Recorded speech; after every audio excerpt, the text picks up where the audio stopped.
തൃശൂർ പുതുക്കാട് നവജാത ശിശുക്കളുടെ കൊലപാതകത്തിൽ പോലീസ് കണ്ടെടുത്ത അസ്ഥികൾ കുഞ്ഞുങ്ങളുടേത് തന്നെയെന്ന സ്ഥിരീകരണം. 2 കുഞ്ഞുങ്ങളുടെയും അസ്ഥികൾ ഉണ്ടെന്ന പോസ്റ്റ്മോർട്ടത്തിൽ കണ്ടെത്തി. ശാസ്ത്രീയ തെളിവുകൾ സ്വരൂപിക്കുകയാണ് പോലീസ്. പോലീസിന് ലഭിച്ച അസ്ഥികൾ 2 നവജാത ശിശുക്കളുടേതാണ് എന്ന സ്ഥിരീകരണത്തോടെ വർഷങ്ങൾക്ക് മുമ്പ് നടന്ന കൊലപാതകത്തിൽ നിർണായക തെളിവാണ് പോലീസിന് ലഭിച്ചിരിക്കുന്നത്. കേസിലെ പ്രതികളായ അനീഷയുടെയും ഭവിന്റെയും വീടിന്റെ പരിസരങ്ങളിൽ നിന്നും കണ്ടെത്തിയ അസ്ഥികൾ ശാസ്ത്രീയ പരിശോധന നടത്തി. DNA പരിശോധന കൂടെ പുറത്തുവന്നാൽ കുട്ടികൾ ഇരുവരുടേതുമാണ് എന്നുകൂടി സ്ഥിരീകരിക്കാൻ കഴിയും.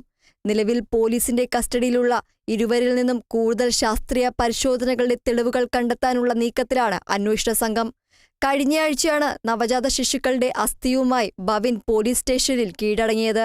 പിന്നീട് നടത്തിയ ചോദ്യം ചെയ്യലിലാണ് വിവാഹേതര ബന്ധത്തിൽ ഇരുവർക്കുമുണ്ടായ കുട്ടികളെ കൊന്നു കുഴിച്ചുമൂടുകയായിരുന്നുവെന്ന് കണ്ടെത്തിയത്. Kerala vision news, Thrissur.